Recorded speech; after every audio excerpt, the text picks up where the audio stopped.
enviad cordero al Señor de la tierra, desde Sela del desierto al monte de la hija de Sión. Y cuál ave espantada que huye de su nido, así serán las hijas de Moab en los vados de Arnón. Reúne consejo, haz juicio. Pon tu sombra en medio del día como la noche. Esconde a los desterrados, no entregues a los que andan errantes. Moren contigo mis desenterrados. Oh Moab, sé para ellos escondedero de la presencia del devastador, porque el atormentador fenecerá. El devastador tendrá fin. El pisoteador será consumido de sobre la tierra. Y se dispondrá el trono en misericordia, y sobre él se sentará firmemente, en el tabernáculo de David, quien juzgue y busque el juicio, y apresure la justicia. Hemos oído la soberbia de Moab, y muy grandes son su soberbia, su arrogancia y su altivez, pero sus mentiras no serán firmes. Por tanto, aullará Moab, todo él aullará. Gemiréis en gran manera abatidos por todas las uvas de Kir Hareset, porque los campos de Escón fueron talados, y las vides de Sibma, señoras de naciones, pisotearon sus generosos sarmientos. Habían llegado hasta Jazer y se habían extendido por el desierto. Se extendieron sus plantas, pasaron el mar, por el cual lamentaré con lloro de Jazer por la viña de Sibma. Te regaré con mis lágrimas, oh Hesbón y Elealé, porque sobre tus cosechas y sobre tu siega caerá el grito de guerra. Quitado es el gozo y la alegría del campo fértil. En las viñas no cantarán, ni se regocijarán. No pisará vino en los lagares el pisador. He hecho cesar el grito del lagadero. Por tanto, mis entrañas vibrarán como arpa por Moab, y mi corazón por Kir Hareset.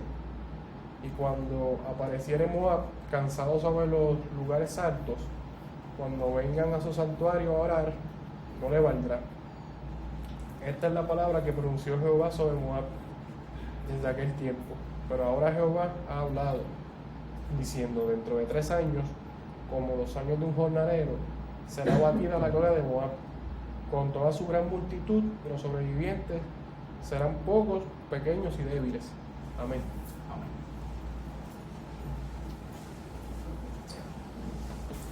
Bien, hermanos, nos ponemos de pie, ¿verdad? Comenzamos las alabanzas a nuestro Dios Padre, nuestro Señor Jesucristo, si su salud así lo permite.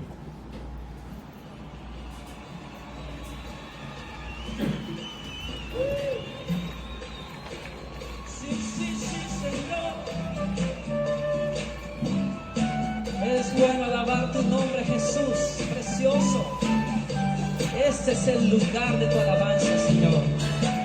Nos hemos reunido para declararte a ti, Jesús.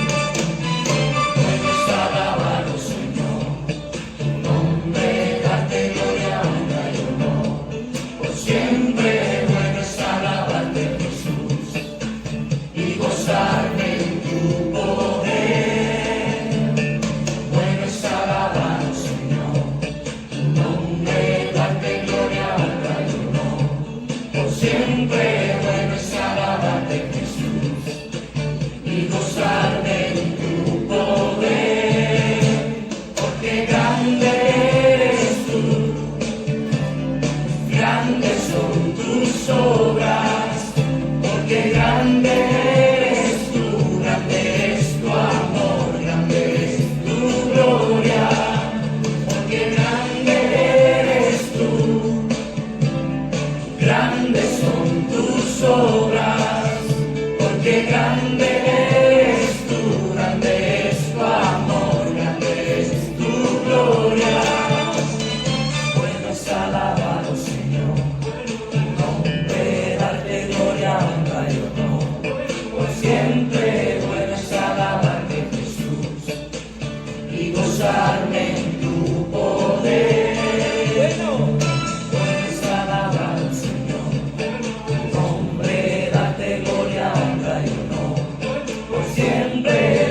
perdonado,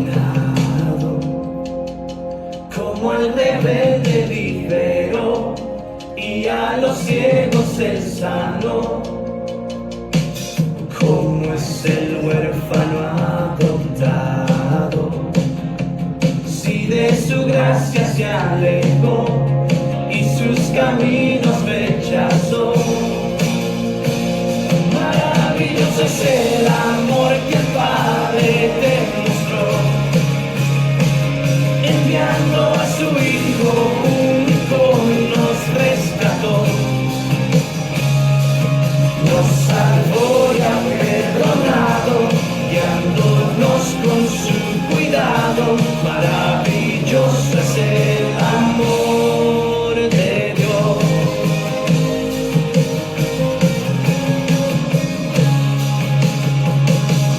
Tu amor nos colma de bondades, tu gracia a la vida da color, tú nunca nos dejarás, Señor.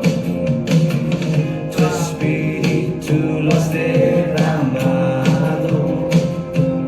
nuestra adopción ya confirmó y el porvenir aseguró. Maravilloso es el amor que el Padre te mostró, enviando a su Hijo único nos rescató, nos salvó y ha perdonado, guiándonos con su cuidado. Maravilloso es el amor de Dios.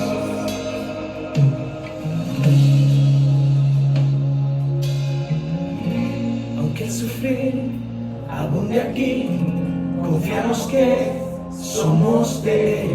Cantemos hoy, Abba Padre. Aunque el sufrir abunde aquí, confiamos que somos de Él. Cantemos hoy, Abba Padre. Aunque el sufrir abunde aquí, confiamos que somos de Él. Cantemos hoy, Abba Padre. Maravilloso es el amor que el Padre te mostró, enviando a su Hijo único nos rescató. Maravilloso es el amor que el Padre te mostró, enviando a su Hijo único nos rescató.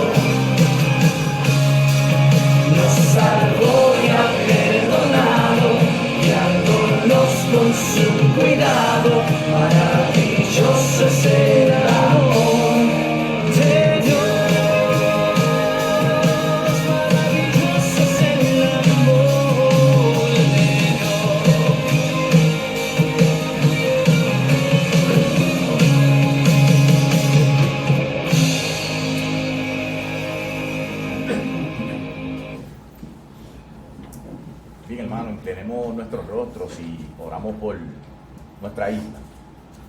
Oremos. Padre nuestro, Señor, venimos ante ti una vez más, Señor, para pedirte, Padre, por esta isla, pedirte, Padre, que puedas bendecirla, que puedas dar tu evangelio, que puedas dar, Señor, tu gracia salvífica sobre las personas que aquí residen, Padre.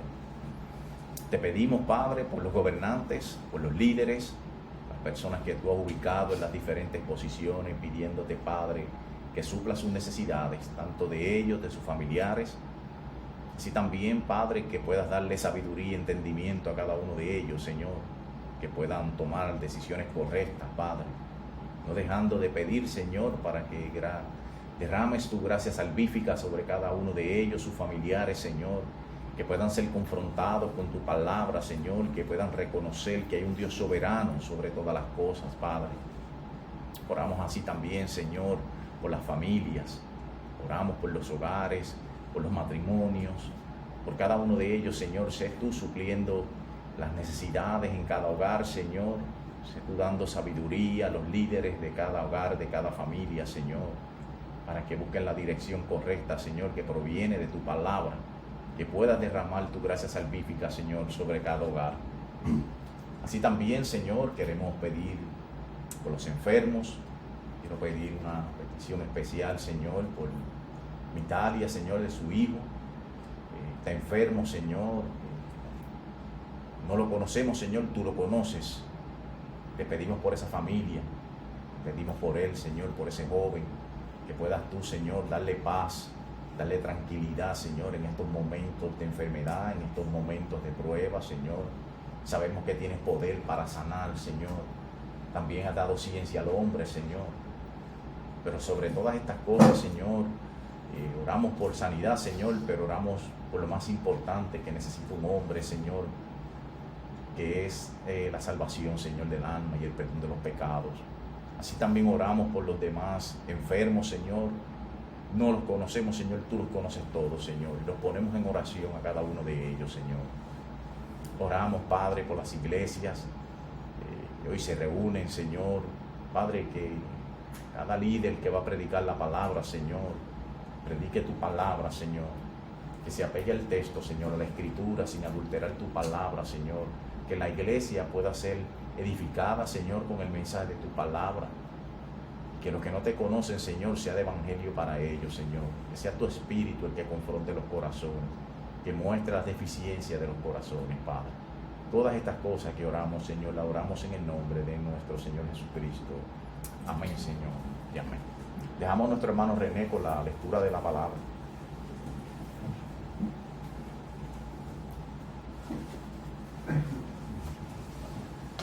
Dios los bendiga, hermanos.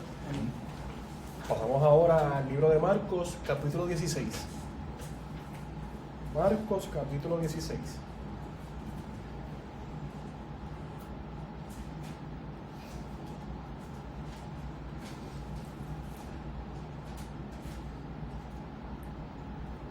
Cuando pasó el día de reposo, María Magdalena, María la madre de Jacobo y Salomé compraron especies aromáticas para ir a ungirlo.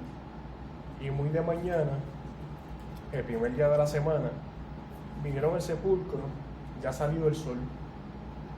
Pero decían entre sí, ¿quién nos removerá la piedra de la entrada del sepulcro? Pero cuando miraron, vieron removida la piedra, que era muy grande. Y cuando entraron en el sepulcro, vieron a un joven sentado al lado derecho, cubierto de una larga ropa blanca. Se espantaron. Mas él les dijo: no os asustéis, buscáis a Jesús Nazareno, que él fue crucificado. Ha resucitado, no está aquí. Mirad el lugar en donde le pusieron. Pero id, decid a sus discípulos y a Pedro que él va delante de vosotros a Galilea. Allí le veréis, como os digo. Y ya se fueron huyendo del sepulcro, porque les había tomado temblor y espanto. Ni decían nada a nadie, porque tenían miedo. Habiendo pues resucitado Jesús por la mañana, el primer día de la semana, apareció primeramente a María Magdalena, de quien había echado 7 demonios. Yendo ella, lo hizo saber a los que habían estado con él, que estaban tristes y llorando. Ellos, cuando oyeron que vivía y que había sido visto por ella, no lo creyeron. Pero después apareció en otra forma a 2 de ellos que iban de camino, yendo al campo. Ellos fueron y le hicieron saber a los otros, y ni aun ellos creyeron. Finalmente se apareció a los 11 mismos, estando ellos sentados en la mesa, y les reprochó su incredulidad y dureza de corazón, porque no habían creído a los que habían visto resucitado. Y les dijo: id por todo el mundo y predicar el evangelio a toda criatura. El que creyere y fuere bautizado será salvo, mas el que no creyere será condenado. Y estas señales seguirán a los que creen. En mi nombre echarán fuera demonios, hablarán nuevas lenguas, tomarán en las manos serpientes, y si bebieren cosa mortífera no les hará daño. Sobre los enfermos pondrán sus manos y sanarán. Y el Señor, después que les habló, fue recibido arriba en el cielo y se sentó a la diestra de Dios. Y ellos, saliendo, predicaron en todas partes, ayudándoles el Señor y confirmando la palabra con las señales que la seguían. Amén. Amén. Bien, hermanos, nos ponemos de pie, continuamos las alabanzas a nuestro Dios Padre, nuestro Señor Jesucristo, si la salud así lo permite.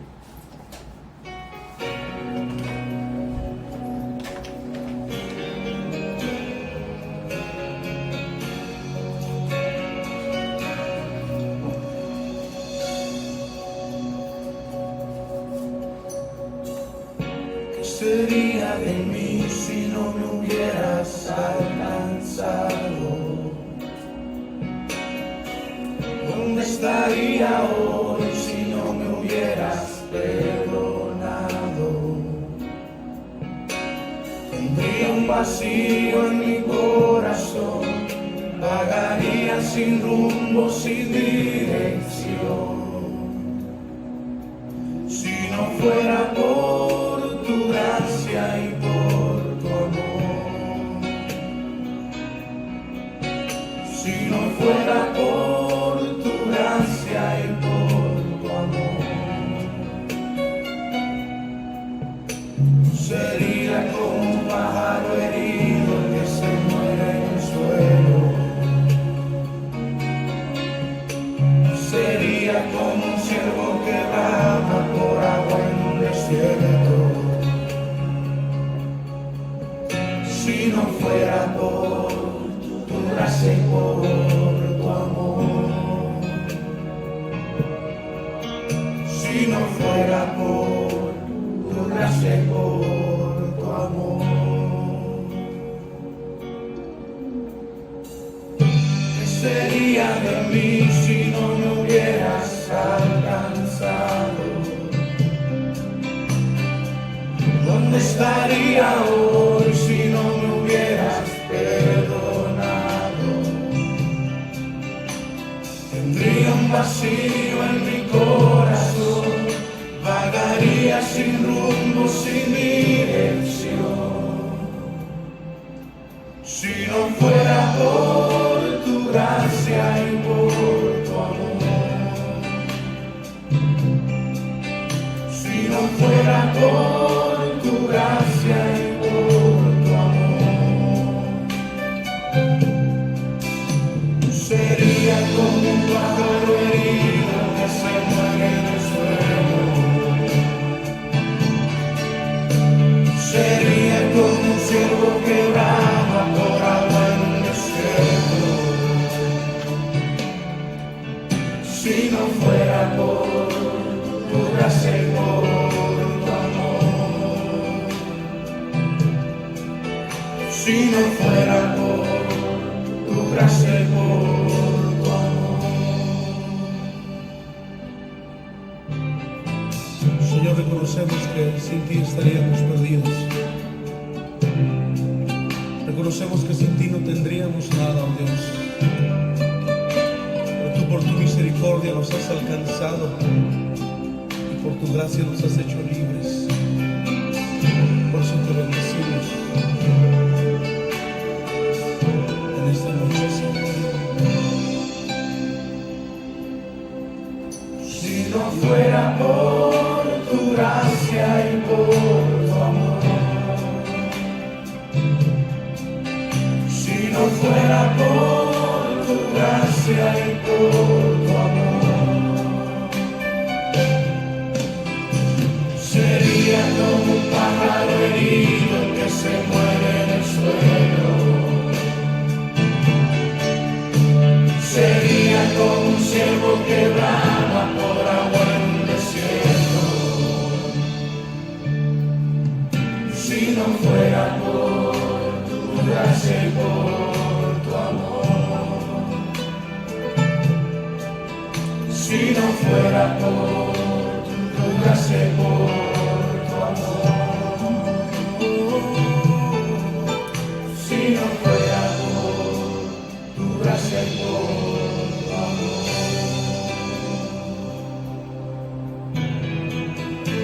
Gracias, Señor, por tu gran amor y tu misericordia para con nosotros. Sí, Padre. Sí.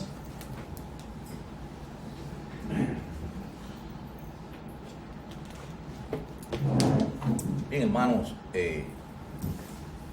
cuando yo comencé en la iglesia, me invitaron a lo que era la actividad, ¿verdad? O preparación de líderes.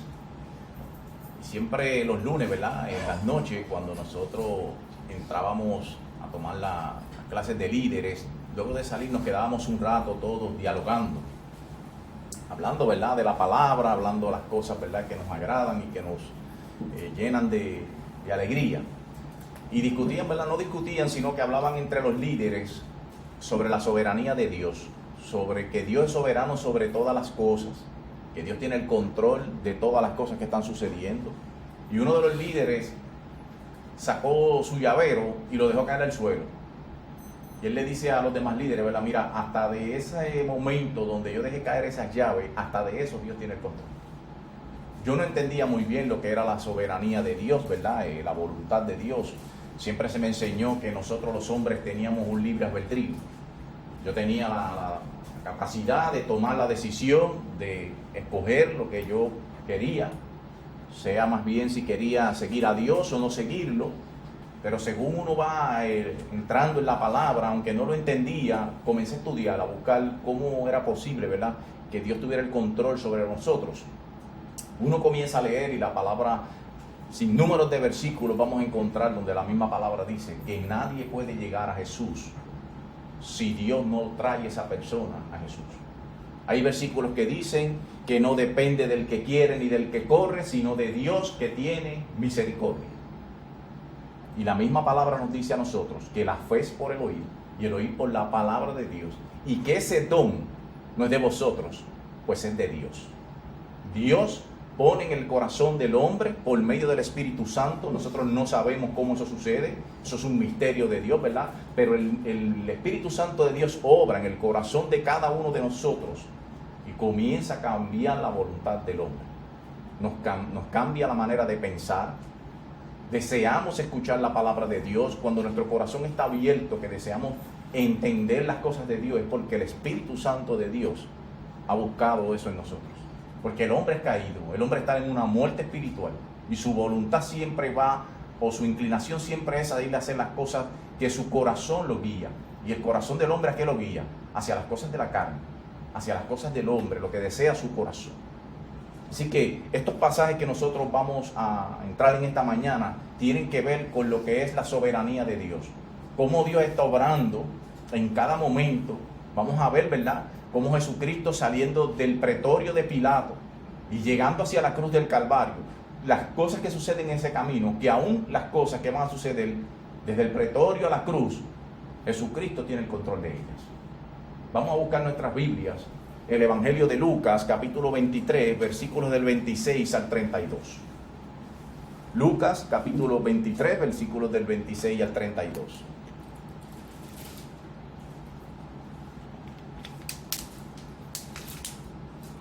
Y leemos. Y llevándole, tomaron a cierto Simón de Cirene, que venía del campo, y le pusieron encima a la cruz para que la llevase tras Jesús. Y le seguía gran multitud del pueblo, y de mujeres que lloraban y hacían lamentación por él. Pero Jesús, vuelto hacia ellos, les dijo: hijas de Jerusalén, no lloréis por mí, sino llorad por vosotras mismas y por vuestros hijos. Porque he aquí vendrán días en que dirán: bienaventuradas las estériles y los vientres que no concibieron y los pechos que no criaron. Entonces comenzarán a decir a los montes: caed sobre nosotros, y a los collados cubrirnos. Porque si el árbol verde hacen estas cosas, en el seco, ¿qué no se hará? Llevaban también con él a otros dos, que eran malhechores, para ser muertos. Oremos. Padre nuestro, Señor, venimos ante ti una vez más, Señor, pidiéndote, Padre, que abras nuestra mente, nuestro corazón, que nos dé sabiduría, que tu mismo Espíritu, Señor, que es quien ha dado la palabra, sea el Espíritu, Señor, quien nos confronte, sea el Espíritu, Señor, que nos redarguya, que muestre las deficiencias del corazón, Señor, que nos ayude a crecer y a madurar. Todas estas cosas te las pedimos en el nombre de nuestro Señor Jesucristo. Amén. Bien, hermanos, como dije, en esta mañana, ¿verdad?, esa narrativa que Lucas nos habla, estamos hablando aquí, ¿verdad?, de Jesucristo. Jesucristo va a ser crucificado, está saliendo del pretorio de Pilato hacia la cruz del Calvario. La cruz, cuando nosotros miramos el acto que hicieron los judíos, los gentiles, los romanos, es la apostasía más grande que el hombre puede haber hecho hacia Dios. Dicen todas las cosas, aún cuando nosotros miramos hacia la caída, en el Génesis 3, cómo Adán y Eva se rebelan contra Dios. Cuando usted mira lo que sucedió el día de la cruz, eso es un acto de apostasía peor que el que hizo Adán y Eva.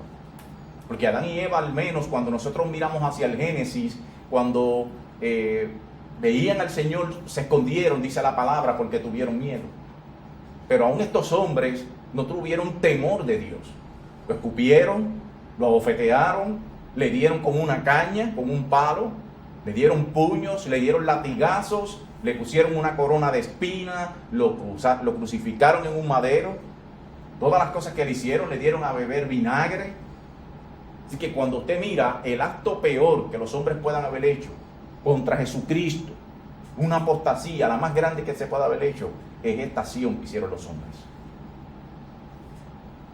Tanto tiempo, fíjense, los judíos esperando la llegada del Mesías. Y cuando llegan, terminaron rechazando al Mesías, odiándolo, diciéndole todas las cosas que acabo de mencionar. Por eso dice Juan capítulo 1, versículo 11, a los suyos vino y los suyos no le recibieron. Y aunque podemos pensar, ¿verdad?, que la carrera de nuestro Señor Jesucristo comenzó en este momento, ¿verdad? El final de su carrera comienza aquí. No, Jesucristo no es ese camino el que lo lleva a la cruz, sino desde que Jesucristo nace, ahí comienza el ministerio de Jesucristo. Podemos mirar que al principio, cuando Jesucristo nació, tuvieron que llevar a Jesucristo a Egipto, porque Herodes había decidido matar al Mesías, el que hablaban los judíos, que había sido prometido, el rey de los judíos, y comenzó Herodes el Grande a mandar a matar a todos los niños para que Jesucristo no naciera, para que Jesucristo muriera, perdónenme. Así que desde ese primer momento ya nosotros podemos ver que desde ahí comenzó el camino de Jesucristo hacia la cruz del Calvario. Todos sabemos, ¿verdad?, que Jesucristo, su ministerio comenzó a los 30 años. Cuando miramos hacia la palabra no vemos nada de Jesucristo.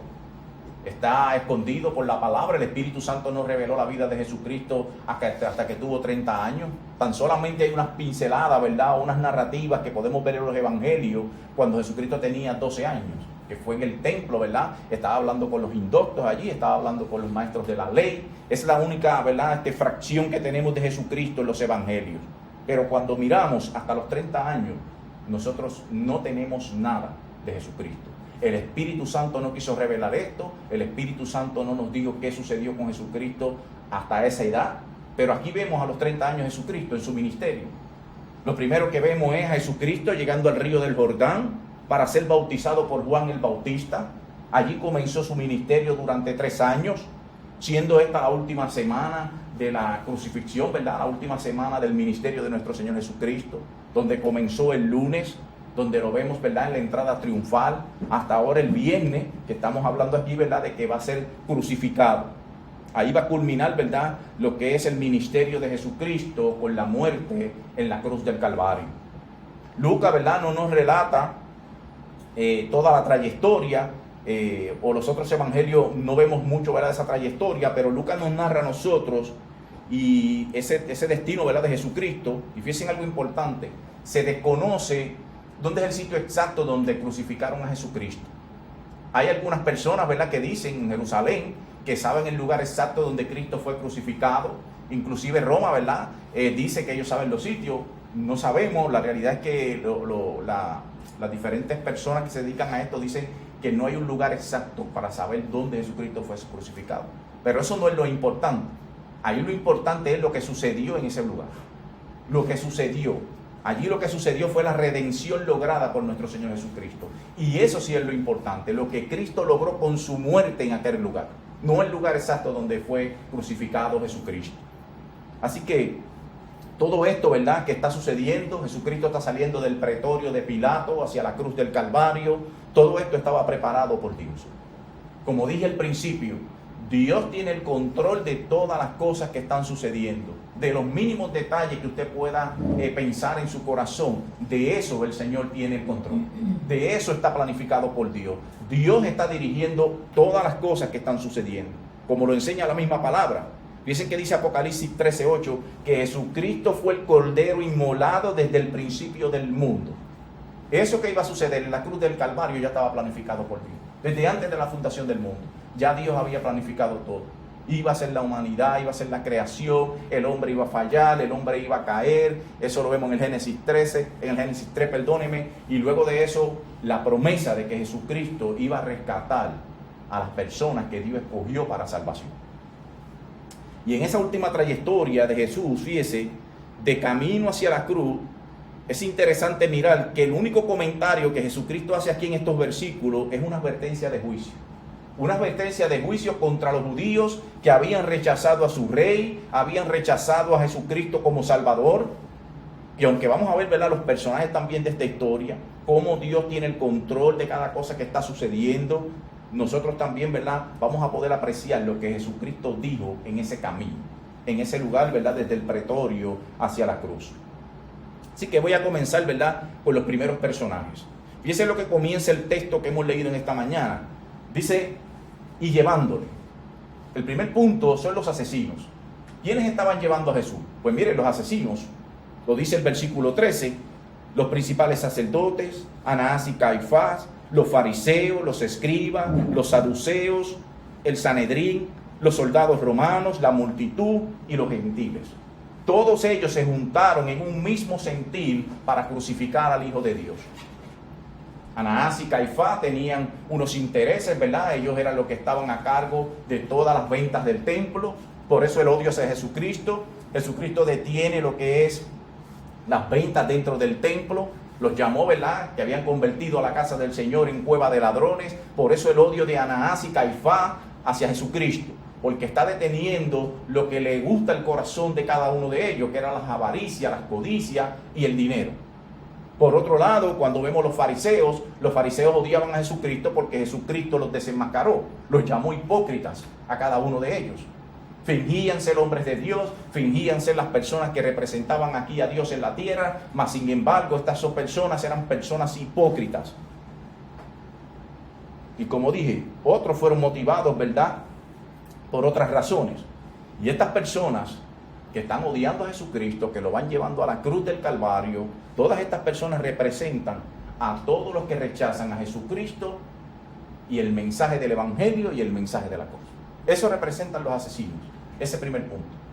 También nosotros en nuestra generación se nos presenta el Evangelio de Cristo, se nos presenta lo que Cristo hizo en la cruz del Calvario, todo lo que hizo nuestro Señor para redimirnos, para salvarnos, y aún así las personas rechazan el Evangelio. Esas personas que rechazan el Evangelio se convierten en asesinos, igual que estas personas que asesinaron a Jesús y lo llevaron a la cruz del Calvario.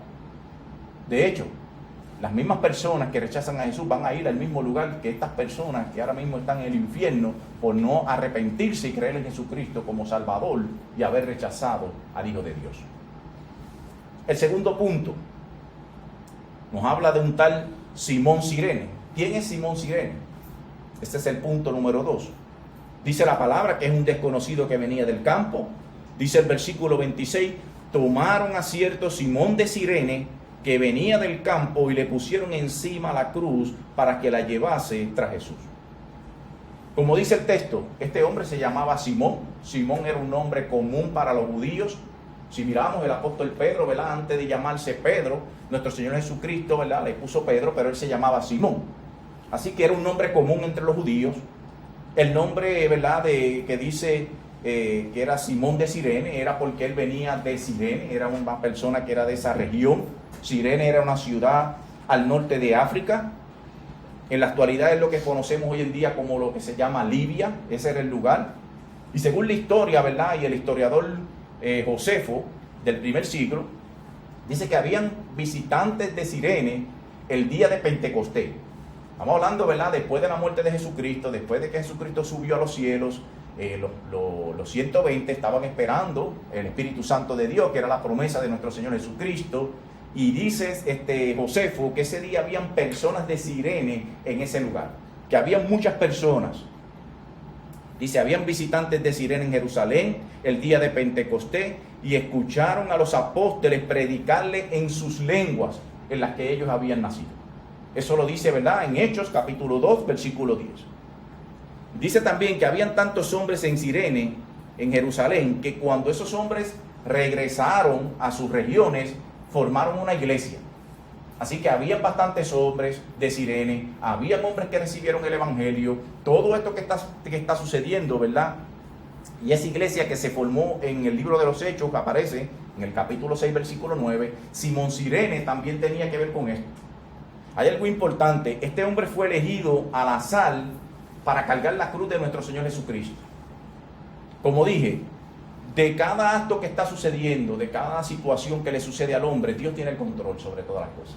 Eso no fue casualidad, que ese hombre estuviera en ese mismo momento cuando venía del campo para el día de la Pascua, que se encontrara exactamente con Jesucristo que iba a ser llevado a ser crucificado. No era casualidad. Como no es casualidad tampoco que nosotros en esta mañana estemos aquí, en este lugar, escuchando la palabra del Señor y la predicación de Dios. Esto ya estaba predestinado por Dios. Cada momento. Fíjense que cuando nosotros llegamos a la iglesia, si nosotros analizamos cómo nosotros llegamos, ¿verdad? Y a veces que por una persona llegan familias enteras a la iglesia. Alguien nos predicó la palabra. Puede haber sido un hermano, puede haber sido un hijo, puede haber sido un padre, pero alguien nos habló a nosotros de Cristo. Alguien nos maravilló con el Evangelio y como dije, así mismo vienen familias. Muchas familias son convertidas. En la palabra hay muchas familias que se convirtieron por una sola persona. Y este Simón de Cirene, vamos a ver cómo también Dios, porque Dios está al control de las cosas, no fue casualidad que él estuviera en aquel lugar, que fuera a celebrar la Pascua. Fíjense lo que sucede, los soldados aquí, ¿verdad? Le están ordenando que lleve la cruz de Jesús. Esto no es un procedimiento normal. Fíjense que cada persona que era condenada se le exigía a esa persona que tenía que llevar su cruz hasta el lugar de la crucifixión. Tenía que cargar su cruz hasta ese lugar. Pero quizás, ¿verdad? Jesucristo, por la debilitada condición, ¿verdad?, en la que se encontraba, a Jesucristo le dieron una paliza, tanto los religiosos como los romanos. En la condición de Jesús, en esa paliza que le dieron, tanto los líderes religiosos, como lo dije, como los gentiles, Jesús ya estaba debilitado. Jesús no podía ya cargar quizás la cruz por la forma en que lo dejaron. Ya no podía cargar la cruz, necesitaba ayuda. Algo que nos enseña a nosotros también a pensar y analizar es que Jesucristo también era humano. Aunque era 100% Dios, Él fue 100% humano. Al igual que nosotros, nuestro Señor Jesucristo también se cansaba, le daba sed, sentía dolor en su cuerpo. No es como muchas personas dicen. Hay personas que dicen que Jesucristo, siendo el mismo Dios, en su cuerpo no sintió el castigo, porque no sintió, ¿verdad? Porque Él era Dios y el castigo de la cruz para Él fue algo simple. No es así. Jesucristo también se humanizó, entró entre nosotros, sintió el mismo dolor. Muchas veces vemos expresiones de Jesucristo de cansancio, donde tenía que dormir. En la misma cruz del Calvario tuvo sed y pidió agua. Así que Jesucristo padecía igual que nosotros, padecía igual que nosotros. Así que todo eso y todo ese dolor que está sintiendo Jesucristo, entonces nosotros podemos mirar que cuando Jesucristo no puede cargar la cruz, es porque la paliza que le dieron lo habían dejado tan agolpeado que también estaba sin fuerzas. Y no es casualidad, ¿verdad?, que este hombre Simón se encontraba pasando por aquel lugar en ese preciso momento. Como dije, no es casualidad. La casualidad, Dios soberanamente se estaba acercando a Simón de Cirene. Dios estaba usando el camino del pretorio hacia la cruz para traer a este hombre al evangelio. Como dije, y lo dice Juan 6:44, ninguno puede venir a mí si el Padre que me envió no le trajere, y yo le resucitaré en el día postrero, dice la palabra. Además, cuando nosotros miramos hacia el evangelio de Marcos, fíjense lo que Marcos describe allí. Marcos describe a Simón de Cirene como el padre de Alejandro y de Rufo.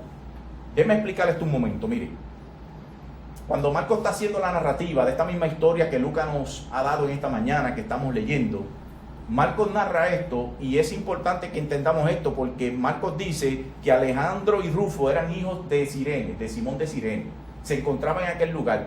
Pero cuando esto se escribió, el evangelio de Marcos, ya estamos hablando del año 50 o 60 después de Cristo. O sea, ya han pasado casi 30 años cuando Marcos está redactando esta historia que nosotros estamos trabajando en esta mañana, que estamos predicando y que estamos hablando de ella. Así que Marcos hace su énfasis. Mira, ese era Simón de Cirene, el papá de Alejandro y de Rufo. Lo que está diciendo, que en el camino cuando Jesucristo permitió que Simón de Cirene cargara la cruz del Calvario, Simón de Cirene se convirtió a Cristo, entendió el evangelio, y no solamente fue salvo Simón de Cirene, sino también sus hijos y su esposa. Cómo Dios utiliza una persona a veces dentro de una familia para que otros lleguen a Cristo. Una persona recibe el evangelio, esa persona le habla a sus familiares, le habla a sus amigos, le habla a sus vecinos, y así la palabra se va esparciendo. Y se van añadiendo a la iglesia más personas cada día, por una persona. Y podemos verlo en esta historia. Así que Rufo, ¿verdad?, el hijo de Simón, era miembro de la iglesia de Roma. Eso está en Romanos 16:13. Ya han pasado de esta historia, como dije, casi 30 años. Y Marcos estaba redactando sobre lo que sucedió ese día. Pablo, el apóstol, cuando escribe Romanos, se refirió a la esposa de Simón de Cirene como alguien que había sido madre para él. Escuchen lo que dice Marcos 16, versículo 13. Pablo dice: saludad a Rufo, escogido en el Señor, ese es el hijo de Simón de Cirene, y a su madre y mía. O sea que la esposa de Simón Cirene se convirtió en una persona importante para el apóstol Pablo. La quería como si fuera su madre. Sus hijos eran amigos del apóstol Pablo, hermanos. Están mirando todo lo que está sucediendo del trayecto del pretorio hacia la cruz del Calvario. Este hombre, Simón de Cirene, desconocido, viene del campo hacia la Pascua, hacia el día de la Pascua, se encuentra con Jesucristo que va de camino hacia la cruz. Allí los soldados lo llaman para que ayude a Jesucristo a cargar la cruz del Calvario, pero allí está el plan de Dios en lo que está sucediendo. Allí el Señor está usando esta situación para acercarse a este hombre, Simón de Cirene, para que pueda entender el evangelio de Dios. Así que Simón de Cirene, un extraño, fue sacado de la multitud para cargar la cruz de Jesús y experimentar la realidad de la verdadera crucifixión de Jesús. Interesante, ¿verdad? Cuando Jesucristo lo están llevando hacia la cruz, junto con las dos personas que están cargando su cruz, en aquellos días una cruz simbolizaba la escoria de la sociedad. No era honorable usted estar cargando una cruz. Cuando una persona cargaba una cruz, esa persona se consideraba lo peor de la sociedad. A Jesucristo lo contaron entre esas personas. Y que a la Simón de Cirene lo pusieran a cargar la cruz, quizás en ese momento ese hombre analizando lo vio como algo, ¿verdad?, desagradable. ¿Cómo voy a estar cargando yo la cruz de un delincuente que lo están juzgando, que lo van a crucificar? Para él no pudo haber sido honorable. Pero es algo interesante, cuando Simón de Cirene entendió lo que es el propósito de la cruz, debió haber sido un orgullo para él haber cargado esa cruz con nuestro Señor Jesucristo. Un orgullo. Quizás al principio, como dije, le pareció algo desagradable tener que cargar la cruz junto a delincuentes, algo que no era honorable, pero al entender el Evangelio, y cuando estuvieron hablando del Evangelio, fíjense lo que estoy diciendo, cuando los apóstoles o los evangelistas escribieron los evangelios, estamos hablando de ya de casi 30 años, de lo que está sucediendo, de lo que nosotros estamos hoy en día, ¿verdad?, hablando de esta historia. 30 años. En aquel momento Simón de Cirene no se siente orgulloso, pero ahora cuando se está predicando la cruz, que el apóstol Pablo decía, yo predico sobre la cruz del Calvario, ese hombre tenía que estar orgulloso. Esa cruz la cargué yo con Jesucristo. Ahí estuve yo presente. Yo fui uno de los que cargué la cruz. Yo cargué la cruz con Jesús. Es para que usted pueda ver la similitud de lo que es cuando no entendemos el Evangelio versus cuando nosotros entendemos lo que es el Evangelio de Dios. Quizás al principio, cuando nos hablen del Evangelio o cuando mirábamos a nosotros las personas que habían recibido a Dios o que decían ser creyentes, cómo nosotros nos podíamos mofar de esas personas o cómo podíamos pensar que esas personas estaban locos o eran fanáticos porque no entendían el proceso de la cruz. Pero cuando nosotros entendemos el proceso de la cruz, cuando nosotros nos convertimos a Cristo, cuando nosotros entendemos lo que Cristo hizo en la cruz del Calvario por cada uno de nosotros, para nosotros es un orgullo hablar de Cristo. Es una gracia de Dios poder recibir el Evangelio del Señor, pertenecer al Evangelio de Cristo. Cosa que no se entiende cuando nosotros no le servíamos a Dios. Así se debió haber sentido Simón de Cirene. Al principio, algo deshonroso para él, pero cuando una vez entiende el Evangelio, se debió haber sentido orgulloso. Yo cargué la cruz donde nuestro Señor Jesucristo nos dio la salvación del alma y el perdón de los pecados.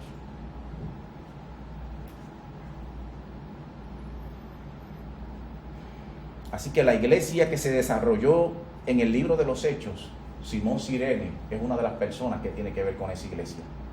No solamente él, también su familia fue salvo, porque Marcos redacta que era amigo de Alejandro y de Rufo, y Pablo dice que era amigo de ellos, y su madre, la esposa de Simón de Cirene, como su madre. Miren lo que Dios está haciendo del pretorio hacia la cruz del Calvario. Aun cuando los hombres piensan que a lo mejor Jesucristo va en derrota hacia la cruz del Calvario, allí el Señor tiene el control de todas las cosas, tiene el control de todo lo que está sucediendo, y aún así está actuando para que el hombre pueda ser salvo. En cada detalle Dios tiene el control sobre todo, aún en esa trayectoria. Tercer punto, tenemos la multitud, como dice el versículo 27, y le seguía gran multitud del pueblo. Esa multitud son las mismas personas, fíjense, que el lunes habían, en la entrada triunfal, habían gritado a nuestro Señor Jesucristo, sana, sana, al hijo de David, y hoy en día, 5 días luego más tarde, vemos a estas personas cambiando de pensamientos, ahora pidiendo que crucificaran al Hijo de Dios. Esa multitud, ¿verdad?, son los mismos que el lunes, como dije, habían recibido a Jesucristo. Pero, ¿qué sucede? No cumplió Jesucristo con las expectativas de ellos. ¿Cuáles eran sus expectativas?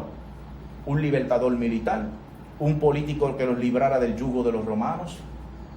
Cuando sus expectativas no estuvieron dispuestas, como ellos las pensaron, como ellos las analizaron, entonces su pensar cambió. Ya no estaban de acuerdo con Jesús. porque ya no se estaba concediendo los deseos de su voluntad. En lugar de Jesús darle los deseos de su corazón, Jesús está hablando de lo que es las cosas malas que están haciendo en el templo. Jesús está hablando de que va a morir en la cruz del Calvario, algo que ellos no pueden entender. No había teología para los judíos en un Mesías que fuera a ser crucificado. Y ellos esperando unas cosas de Jesús, y Jesús está hablando de otras. Ellos esperando que Jesús le diera poder, y Jesús está hablando de muerte, de crucifixión. Eso no estaba en su teología. Por eso estas personas, ¿verdad?, se desanimaron, cambiaron su mentalidad hacia Jesucristo. Y fíjense en otra cosa importante, cómo los líderes religiosos lograron persuadir a estas personas y lograron cambiarlos de parecer, cambiaron su mente. Unas personas que veían a Jesucristo como su salvación, no es la salvación que nosotros conocemos, que es la salvación del alma y el perdón de los pecados, sino la persona que los salvaría del yugo de los romanos. Lo tenían en alta estima, y cómo los líderes religiosos lograron cambiar su mente. ¿Por qué? Esta multitud estaba consciente, fíjese, de lo que era el poder de Jesucristo. Vieron a Jesucristo, los milagros que hizo, vieron todas las cosas las sanaciones que hizo, echar fuera demonios, vio cuando resucitó a Lázaro, cuando resucitó a otras personas, todo eso ellos vieron. Pero aún así, los religiosos lograron cambiar el modo de pensar. Esto tiene 2 puntos. ¿Cuál es el primer punto? Fíjense lo que dice Hechos, el capítulo 17, versículo 10 y 11. Inmediatamente los hermanos enviaron de noche a Pablo y a Silas hasta Berea. Y ellos, habiendo llegado, entraron en la sinagoga de los judíos, y estos eran más nobles que los que estaban en Tesalónica, pues recibieron la palabra con solicitud, escudriñando cada día las escrituras para ver si estas cosas eran así. ¿Qué está diciendo de los de Berea? Está diciendo que los de Berea eran más nobles. Mire, el significado de la palabra noble significa que actúe de buena fe, sin maldad o mala intención. Y palabras sinónimos de noble es generoso, digno, honorosos, almas de Dios. ¿Sabe lo que esto significa? Está diciendo que los hombres de Berea, la iglesia de Berea, eran más espirituales. Eso está diciendo. ¿Por qué eran más espirituales? Escudriñaban la palabra, buscaban la verdad. Una persona que escudriña la palabra, que busca la verdad, no va a ser llevado de aquí para allá, arrastrado por la corriente o por cualquier filosofía de hombre. ¿Por qué? Porque tenemos el conocimiento bíblico. Pero estas personas pudieron ser desviados de su manera de pensar, porque ni buscaban la verdad, ni escudriñaban la palabra, ni se fijaron en la verdad que es Cristo. Y nosotros tenemos que tener cuidado, porque hay muchas corrientes hoy en día, muchas personas diciendo tener la verdad, muchas personas que pueden convencernos y cambiar nuestra forma de pensar. Por eso muchas veces yo les digo a ustedes, mira, estamos hablando de la palabra, estoy predicando la palabra, usted es responsable de ir a la palabra de Dios y leer la palabra lo que dice. Usted tiene que leerlo, tiene que buscar, escudriñar, conocer la verdad, para que cuando alguien venga a tratar de engañarlo y llevarle una corriente diferente a lo que dice la palabra, usted puede rechazar eso. Entonces, ¿sabe quiénes son más espirituales hoy según las personas? En los lugares donde el Espíritu le habla a personas y le trae mensajes directamente de Dios, no de la palabra. Hoy eso es lo que se está mirando. Usted habla de una iglesia espiritual, no, iglesia espiritual es donde la persona se paró ahí, recibió un mensaje de Dios, se paró a hablar y dijo, mira, Dios habló conmigo, me dijo tal cosa, me dijo tal cosa, me dijo esto. Pero ¿sabe lo que dice la palabra? Que los más espirituales eran los que escudriñaban la palabra del Señor. Lo dice aquí en Hechos 17, capítulo 10, que los que escudriñaban la palabra del Señor, esos eran más espirituales, porque conocían la verdad, no podían ser llevados por cualquier corriente del mundo. Ese es el punto número 1. Por eso estas personas, esa multitud, que al principio cuando comenzó la entrada triunfal, gritaban Hosana, pero los líderes religiosos, fíjense, lograron cambiar su pensamiento, porque las palabras de los líderes religiosos fueron más bonitas para ellos que las que Jesucristo dijo. Entonces lo mismo está sucediendo en estos tiempos. Las palabras son más lindas cuando vienen las personas diciendo, anoche recibí un mensaje de Dios, que cuando dicen, la palabra dice esto. Entonces tenemos que escudriñar la palabra del Señor, verificar lo que dice la palabra, para que no caigamos con esas corrientes del mundo. El segundo punto que la multitud cayó es que muchos de ellos tenían interés en Jesús por las cosas que Jesús podía ofrecerle, pero muy pocos estuvieron decididos a seguirle y a comprometerse. ¿Se dan cuenta de eso? Muchos de nosotros decimos amar a Jesús, amar su evangelio, pero no todos estamos comprometidos con Dios. No todos tenemos un compromiso verdadero. ¿Estamos decididos a comprometernos? No lo estamos. ¿Por qué? Porque no estamos dispuestos a perder familias, a veces no estamos dispuestos a perder parejas, a veces no estamos dispuestos a perder las amistades, a veces no estamos dispuestos a perder las cosas que nos ofrece el mundo, y todo eso lo ponemos en balanza. Entonces no hay un compromiso con Dios. Pensamos mucho, ¿qué va a decir mi familia? ¿Qué va a decir mis amigos? ¿Qué va a decir fulano? ¿Qué cosas me tengo que limitar? ¿Qué cosas tengo que dejar al lado para seguir a Dios?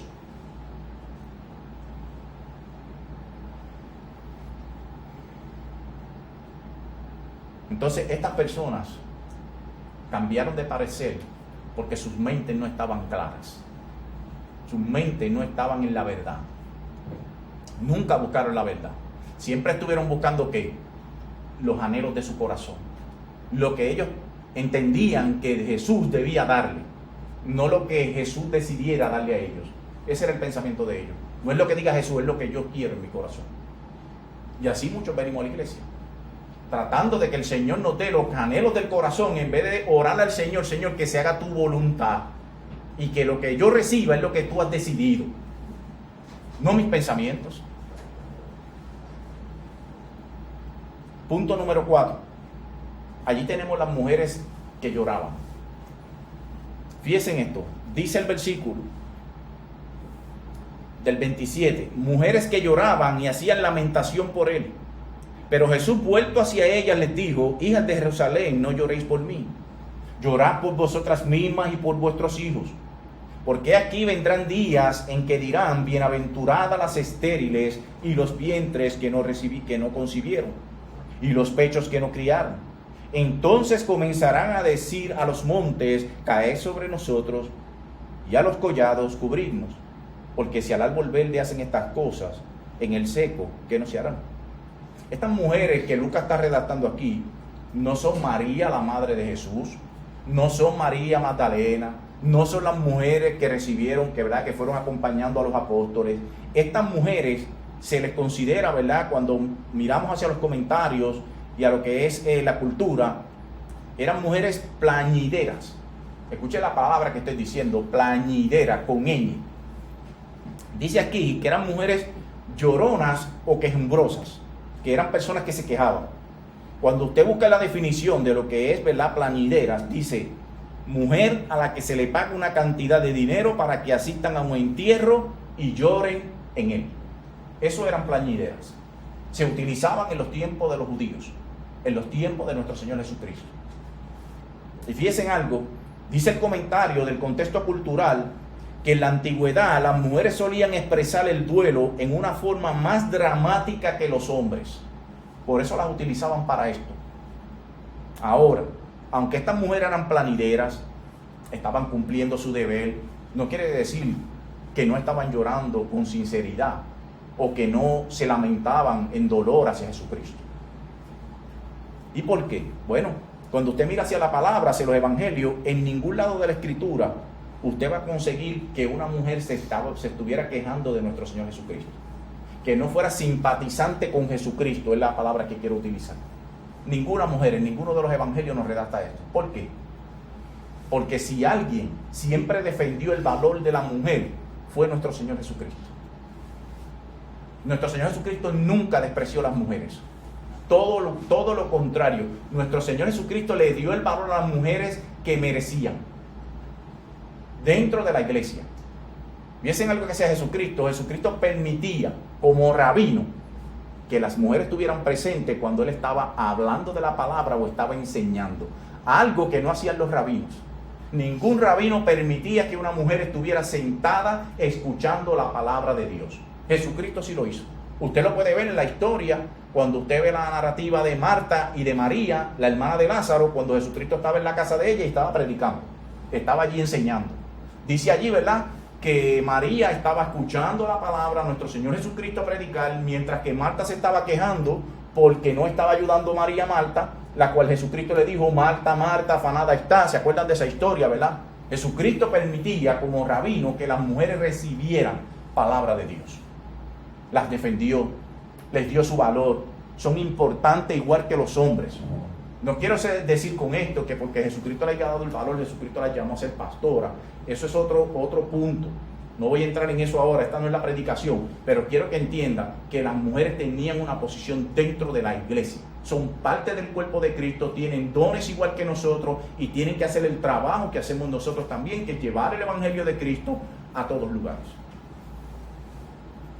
Así que ninguna de esas mujeres, como dije, iban a echar a Jesucristo al lado, o se dice que tuvieran odio hacia Jesucristo. Así que si buscamos lo que estamos hablando aquí, estas mujeres sintieron en realidad lo que decimos, ¿verdad? Sintieron este dolor por lo que le estaba sucediendo a Jesucristo.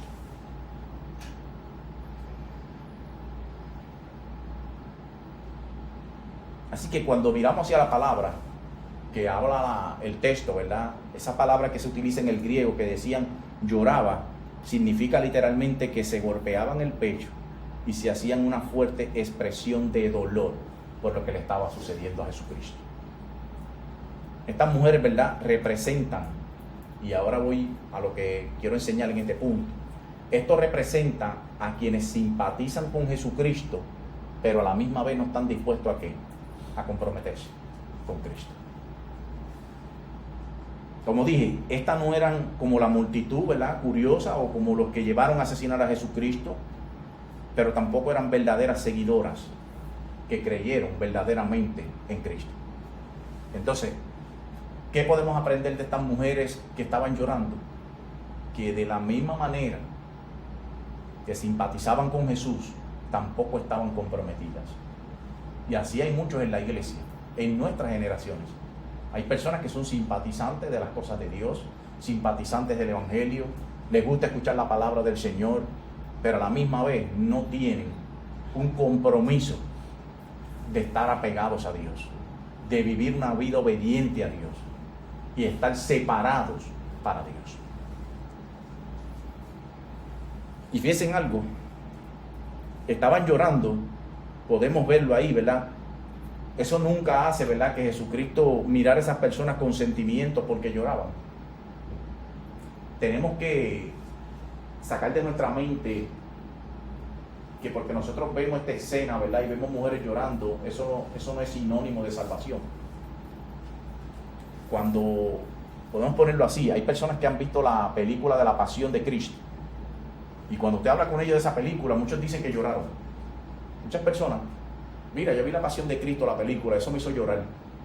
Eso no significa que porque esa persona lloró es salvo. Porque pueden llorar por haber visto la película, pero de ahí para abajo no van a la iglesia, no buscan de Dios, no viven una vida obediente a Dios. O sea, que no es sinónimo de salvación. Estas mujeres podían estar llorando en ese lugar, no significa que eran salvas. ¿Por qué? Porque no estaban comprometidas con el Señor Jesucristo. Y fíjense en algo que hace Jesucristo, para que pueda entender un poco mejor. En lugar de Jesús agradecerle por la lástima que están teniendo por él, mira, esas mujeres llorando por mí ya son salvas porque lloraron por mí. Hoy le voy a dar la salvación del alma porque están llorando. No, Jesucristo no hace eso. ¿Sabe qué hace Jesucristo? Las regaña. En lugar de Jesucristo sentir lástima y decir: mira, déjame salvar a esas muchachas porque lloraron por mí, no, Jesucristo está regañándolas. Escuchen lo que dice, lo que Jesús le hace, cómo Jesús volteó hacia ellas y las reprende. Le dice: no lloréis por mí, sino llorad por vosotras mismas y por vuestros hijos. Por ellos van a llorar. Esta declaración, como dije, es sorprendente. Fíjese lo que está Jesucristo diciendo aquí. Jesucristo está diciendo que la estéril... Fíjese, vamos un poquito más atrás, para que pueda entender esto. ¿Qué dice el Antiguo Testamento de las mujeres estériles? Nosotros tenemos allí la historia de Ana, una mujer estéril. Se mofaban de esas personas que no podían tener hijos. otras mujeres y otras personas veían a esas personas como que habían sido desechadas por Dios, como que habían desobedecido, estaban en pecado, no era bien visto por los judíos que una mujer no pudiera tener hijos. Así que esa es la mentalidad, ¿verdad?, de los judíos. Lo podemos ver también en el Nuevo Testamento. Elizabeth, también cuando antes de concebir, ¿verdad?, era estéril también, y la palabra dice también que se mofaban de ella por ser estéril. Ahora miren lo que Jesucristo está diciendo. Pero cuando Jesucristo le anuncia el juicio que iba a caer sobre Jerusalén, ¿verdad?, por despreciar a Jesús, Jesucristo está diciendo, las estériles van a ser bienaventuradas. Lo advirtió, ¿verdad? Jesucristo lo había advertido antes. Lucas 21, ya nosotros habíamos hablado de este pasaje, dice: mas hay de las que estén encintas y de las que críen en aquellos días, porque habrá gran calamidad en la tierra y ira sobre ese pueblo. O sea, las estériles, lo que está diciendo Jesucristo aquí, usted ve a las estériles, las que son estériles, esas mujeres van a ser más bienaventuradas que las que han tenido hijos. Y fíjense en algo, en el año 70, cuando el emperador Tito rodeó Jerusalén, yo no me acuerdo si el día de la predicación yo se lo dije a ustedes esto, ¿verdad? Pero para que tengan una idea, en la guerra que pasó contra Jerusalén, cuando destruyeron el templo, cuando se quemó Jerusalén, cuando fueron rodeados, eso se tardó un tiempo, esa guerra tuvo un tiempo. Lo primero que hizo el emperador Tito, eso lo cuenta el historiador Josefo, rodearon Jerusalén, cortaron todos los suministros de alimentos, toditos se cortaron. Jerusalén comenzó a pasar hambruna. ¿Y sabe lo que dice el historiador Josefo del siglo I? Dijo que las mujeres que tenían hijos se comieron a sus hijos en la hambruna. Eso hicieron. ¿Están dando cuenta, verdad? Se comieron a sus hijos. Entonces las palabras que Jesús está advirtiendo, no lloren por mí, lloren por ustedes, que las estériles iban a ser bienaventuradas. Jesucristo está diciendo, cuando llegue el momento, las madres van a tener peor sufrimiento del que están pasando, porque se van a comer hasta sus propios hijos. Imagínense el dolor que va a sentir en el corazón una madre, en el sufrimiento que estaba pasando. Y aparte de eso, que el hambre la llevó a tal necesidad de comerse a su propio hijo. Y eso está en la historia, búsquelo, eso está en la historia, lo dice el historiador Josefo del siglo I. Cuando Tito rodeó Jerusalén, las mujeres se comieron a sus hijos, la mayoría de ellas, del hambre, porque allí se cortó el suministro de alimentos. Murieron la mayoría de los judíos, los diferentes fueron esparcidos por toda la tierra como esclavos y vendidos. Así que lo que Jesucristo está diciendo aquí a estas personas es, no se preocupen por mí. Jesucristo no está preocupado por lo que está pasando. Jesucristo tiene el control de todo lo que está sucediendo. Lo que está sucediendo hacia la cruz es mi plan, es para salvarlo a ustedes mismos. Preocúpense de ustedes mismos. Porque si ustedes hacen caso omiso de lo que yo les estoy diciendo, ustedes van a pagar las consecuencias de lo que yo estoy advirtiendo.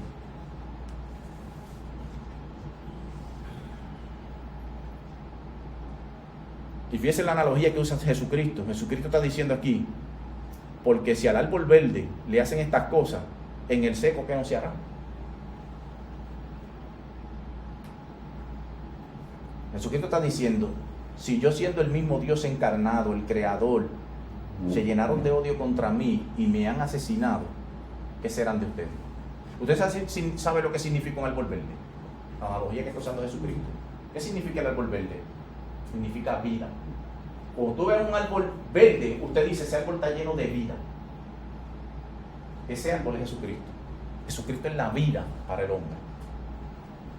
Jesucristo está diciendo, si al árbol verde le están haciendo estas cosas, imagínense al árbol seco.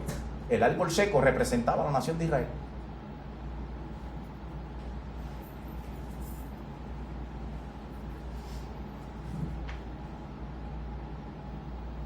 Así que esa es la advertencia que está haciendo Jesucristo. ¿Cómo comparamos esto? Lo mismo. A veces simpatizamos con las cosas del Señor. Eso no significa que nosotros somos salvos. Porque muchas veces no queremos comprometernos con Dios. Y Dios no quiere sacrificio. Dios quiere ¿qué? Obediencia de parte de nosotros. Y la obediencia demuestra que usted verdaderamente fue en el corazón fue redarguido por el Espíritu Santo de Dios. Punto número 5, y con esto termino el mensaje. Los dos malhechores. Miren, Yo no voy a profundizar mucho hoy en esta mañana con estos hombres, ¿verdad? Porque el domingo que viene vamos a hablar de ellos, de los que van hacia la cruz. Pero estos dos hombres que fueron ahí crucificados con Jesucristo ilustran dos opciones. Y son las dos opciones que tiene el hombre en la vida: aceptar a Jesús como Salvador o rechazarlo. Con Jesucristo crucificaron a dos. Uno aceptó el mensaje del Evangelio y fue salvo, y el otro rechazó el mensaje del Evangelio y hoy en día está en el infierno. Entonces, eso que estamos hablando, que el Señor está hablando, esos dos malhechores, ¿verdad? Es lo que vamos a enfrentar cada uno de nosotros en esta generación. Usted tiene que decidir en su vida si usted acepta a Jesucristo o usted lo rechaza. No hay más opciones, esa es la única opción. Por eso el título del mensaje que yo puse, la única solución para el hombre pecador, es que la única solución es Cristo. No hay solución más que Jesucristo. Entonces, ¿cuál es la conclusión del mensaje? Aquí hay unos personajes, ya pudimos ver los asesinos, pudimos ver las intenciones de ellos. Era llevar por su odio hacia Jesucristo, llevarlo hacia la cruz del Calvario. Pudimos ver a Simón de Cirene, un hombre desconocido, pero que la palabra nos habla 30 años después, que ese hombre, en ese encuentro de ese camino del pretorio hacia la cruz, conoció a Jesucristo, y tanto él como su familia fueron convertidos. Recibieron el mensaje de Dios. Estaba en los planes de Dios que eso sucediera. Estaba la multitud del pueblo, estaban las mujeres que lloraron y estaban los dos malhechores. ¿Cuál es el conflicto de la historia? Están llevando a un hombre inocente hacia la cruz del Calvario para asesinarlo. ¿Quién era ese hombre? Jesucristo, el Hijo de Dios. El Hijo de Dios. Lo están llevando hacia la cruz del Calvario, al Salvador. Y estas personas que lo llevaron hacia la cruz no tienen excusas. Esas personas vieron el poder de Jesucristo, vieron sus milagros, su sanación, su santidad, conocieron todo, pero su ceguera espiritual y los anhelos del mundo y los deseos del mundo hicieron que decidieran, como el de la cruz, como los dos ladrones, rechazar a Jesús, y rechazaron a Jesús y hoy en día están en el infierno. Entonces ese es el problema que tenemos. Hay personas que están viendo a Jesús, no creen en Jesús como Salvador, rechazan el mensaje del Señor y las consecuencias son juicio eterno. Pero hay unas personas, entre las que estaban ahí, ¿verdad? Porque no sabemos cuántos de ellos recibieron el Evangelio, pero la palabra nos dice a nosotros que hubieron personas que dijeron verdaderamente, este hombre es el Hijo de Dios. Y el de la cruz que podemos ver ahí, de los dos malhechores, uno de ellos aceptó a Jesucristo. Acuérdate de mí cuando estés en el paraíso, le dijo a nuestro Señor Jesucristo. Él le dijo, desde hoy estarás conmigo en el paraíso. Entonces, nosotros tenemos dos opciones. O aceptamos a Jesús y somos salvos, o tú rechazas a Jesús como lo rechazó el otro ladrón en la cruz, y todos los que lo rechazaron y están en el infierno. Y esas son las dos opciones que nosotros tenemos.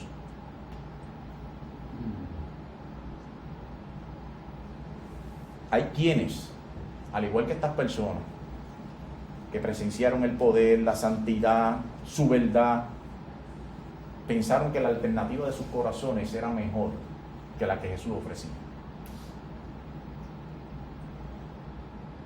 Y al igual que nosotros, en nuestras generaciones, también hay personas que piensan que las alternativas de su corazón son mejores que las de Dios. Por eso rechazan a Dios.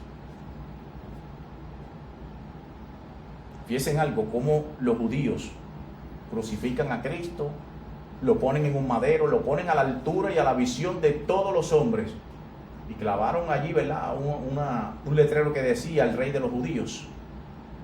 Estaba hasta la vista de todos.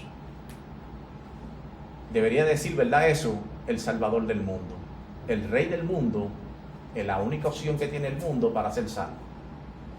Entonces, ¿qué vamos a hacer nosotros? ¿Cuál va a ser nuestra historia? ¿Qué vamos a decidir hacer?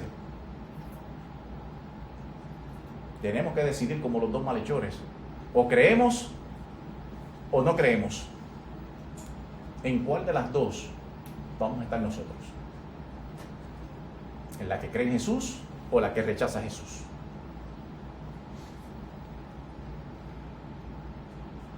O estamos evaluando muchas veces también las cosas que podemos perder si seguimos a Jesús. Que es lo que muchas veces la gente evalúa. Son muchas cosas las que voy a perder.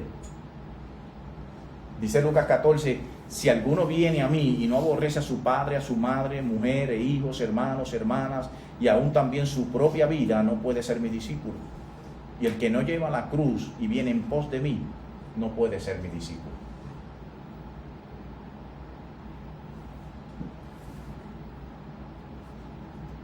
Mateo 16, 24 dice, si alguno quiere venir en pos de mí, niéguese a sí mismo, tome su cruz y sígame.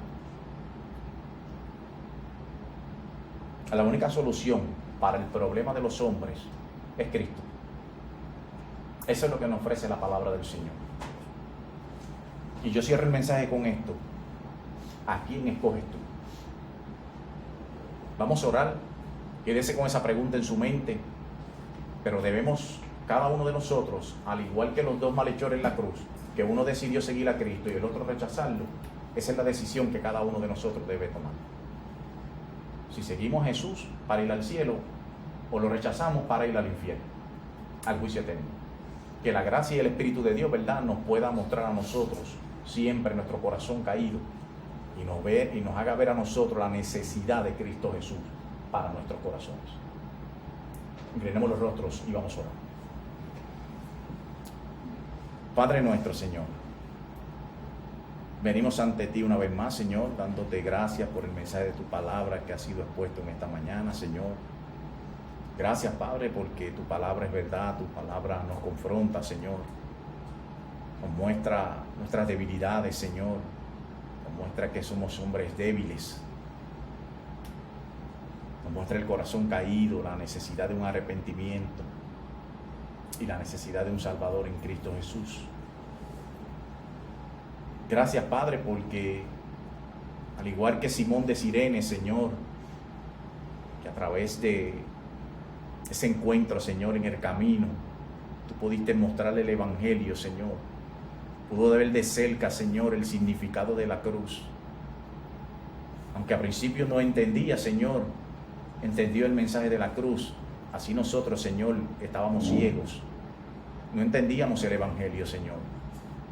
Pero tú, por medio de tu Santo Espíritu, por medio de tu palabra, nos mostraste a nosotros, Señor, que éramos hombres rebeldes, hombres caídos, que necesitábamos, Señor, pedir perdón, reconciliación, Señor, y creer en Cristo Jesús como Salvador. Te damos gracias, Señor, por el sacrificio en el madero, porque en ese lugar, Señor, donde diste tu vida, salvaste la nuestra.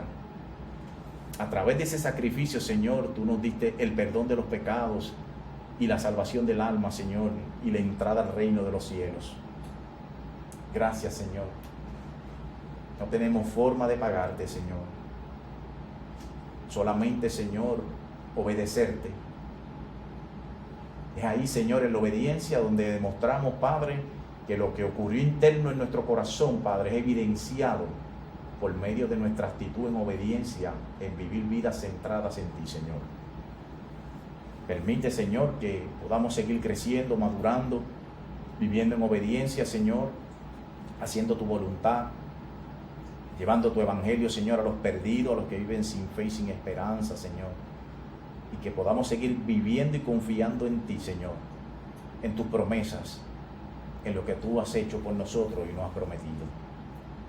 Gracias, Señor, por permitirnos estar aquí en tu casa de adoración, por permitirnos alabarte, glorificarte, Señor, por vivir todos los días, Señor, alabándote, glorificándote. Gracias, Señor, por los hermanos en la fe, porque nos tenemos unos a otros, Señor, para estimularnos a seguir hacia adelante en el camino de la fe, Padre. Te pedimos, Padre, por los que no estuvieron aquí hoy presentes, guárdalos, cuídalos, suple sus necesidades, Señor. Mi hijo, Señor, te pido por él, y mi nieto, Señor, que está malito, Padre, está enfermo. Sé con él, Señor, si es tu voluntad sanando, Señor, por medio de tu poder, Señor, o por medio de la ciencia, Padre, que se haga tu voluntad, Señor. Los que están aquí, Señor, llévalos con bien hacia su destino, Padre, y guárdalos de todo peligro. Todo esto que hemos orado, te lo oramos en el nombre de nuestro Señor Jesucristo. Amén, Señor. Y amén. Dios los bendiga, hermanos.